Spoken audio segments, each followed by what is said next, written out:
Welcome to Eternal Paradigm. Together we're uncovering the human experience and exploring physical, mental, emotional and spiritual stories with me, your host, Urmi Ravel.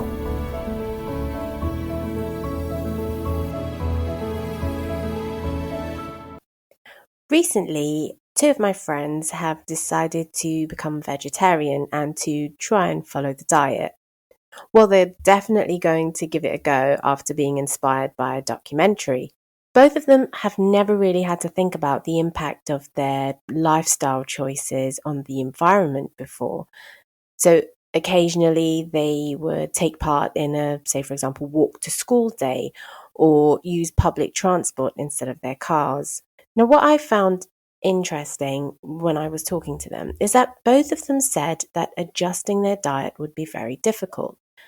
And I can appreciate that changing the habit of a lifetime is not easy. And especially when it's, I guess, a result of outside reasons, like, for example, the environment. They don't necessarily see it as a health choice. They both feel bad and want to make a difference. But they were both asking me if their actions can really make a difference. That made me feel out of sorts because this question made me realize how much they don't yet believe in themselves. And there are various reasons, possibly because they don't have the tools or the knowledge when it comes to, for example, vegetarian recipes or fully understanding what's available out there. But they did reach out, and that's a step in the right direction. But also it got me thinking about how much they don't really understand the impact alone they can make just by being conscious, by making an active, actionable choice. So in this episode, guys, it's just you and me. And the questions for you this time are really to get you thinking about you and your place on this earth. The theme for this episode is really around understanding how and why you have to connect to you, the true you, but not only to be real and authentic, which is a word that's kind of battered around a fair bit, but also to be able to continue with changes that will help you and me and us become connected to the earth again. I must stress at this point, disclaimer alert, this is not a fanfare or some propaganda for any specific diets. Food is not a philosophy for me, and I believe should only be consumed to nourish the body and to be eaten mindfully. Both of these concepts are, I can't say relatively new to me, but they are of a recent kind of phenomena. Mindful eating is something I've always generally tried to follow. That's simply because I am one of those people that has always had some level of reaction to different types of foods and have followed various different types of diets. But in our time together here, I am trying to show in my way that the earth's suffering is felt in us. And the only way I truly feel that we can help change things is by being ready to connect to ourselves, to you, to me, to each other, and to the earth. And that connection requires action. I'm not going to be telling you anything new or anything that you don't know or haven't already heard. Maybe the reality is that you have heard it many times, but you did not actually listen. Humans, us, we, you and me, are broken in so many ways. And just as ecosystems are damaged in our world and biodiversity is vanishing, we too have become damaged and are living as broken, disconnected beings.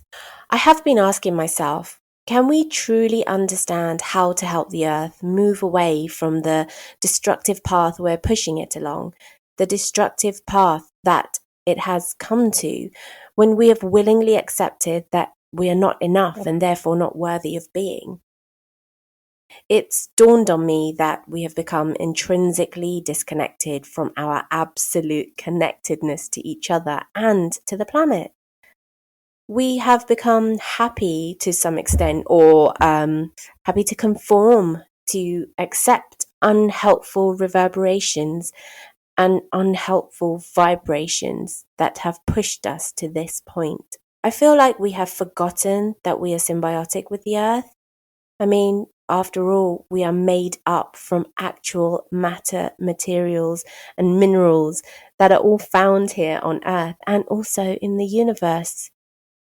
Our thinking seems to be content with being born, being conditioned to achieve outward goals as we grow in our human forms, and then proceed to dying. And don't forget the material milestones that are so essential too. Otherwise, how will you fit into the world of form? Your ego takes priority. I think we have all knowingly and unknowingly forgotten that we are here to create and be a part of a synergy that lets the earth thrive, so we benefit from that. A synergy that should be complementing and adding value in actually supporting the earth. But like I said, our egos seem to have taken over, or the doubt that fills our minds and makes us question things. I can't help wondering how early humans got around, our ancestors. I guess they were using rivers as a guide to travel on foot from one location to another.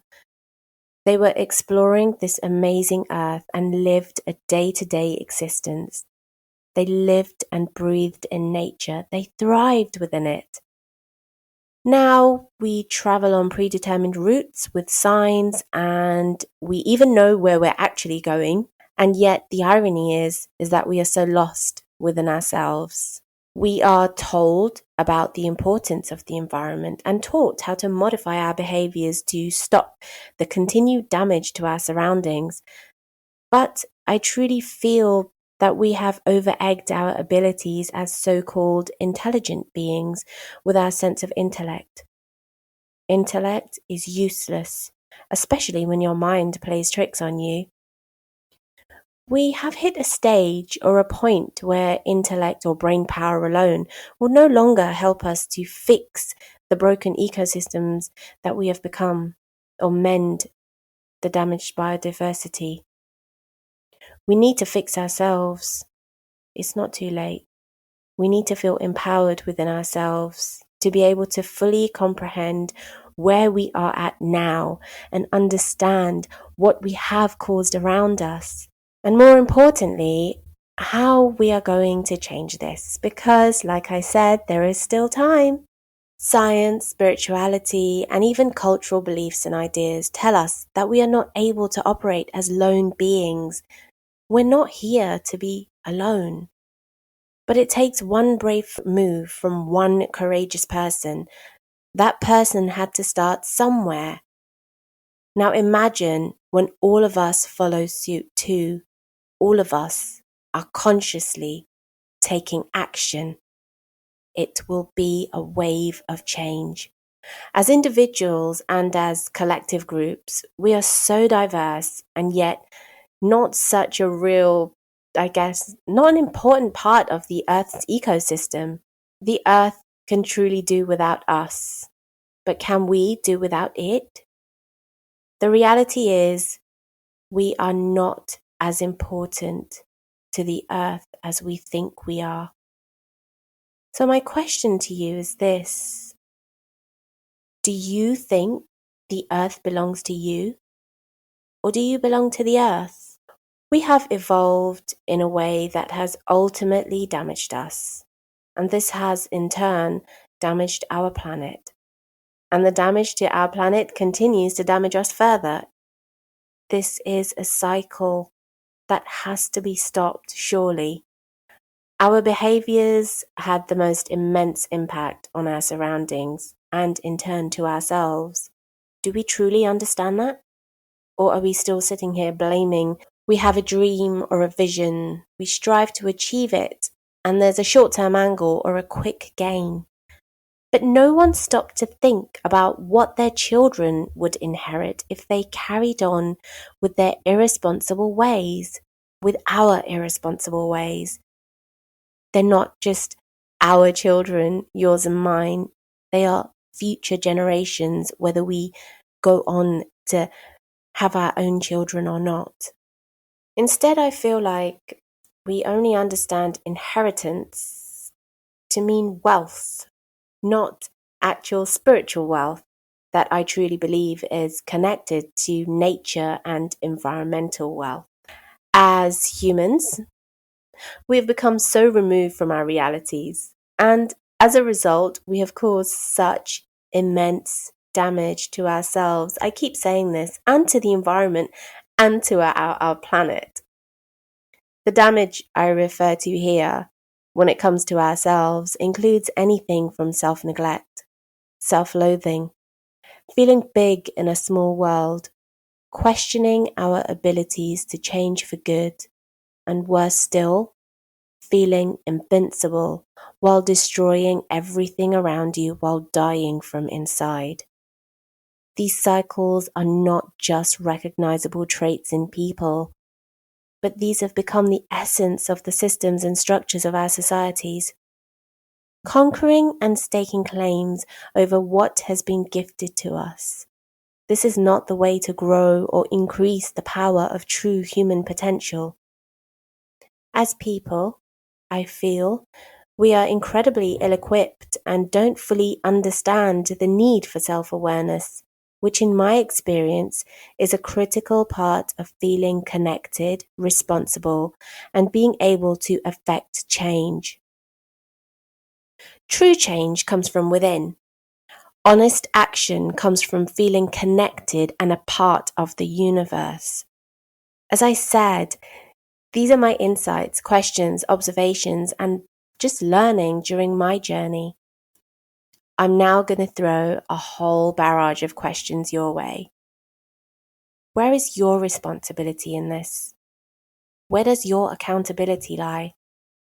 How did you get to a point where you became your own destroyer? When did you stop feeling compassionate? Why are you so disconnected from you, the true you, so much so that you can't see the path or understand how powerful you really are? I hope you enjoyed that. Thank you for joining me for this episode of Eternal Paradigm. Join me next time.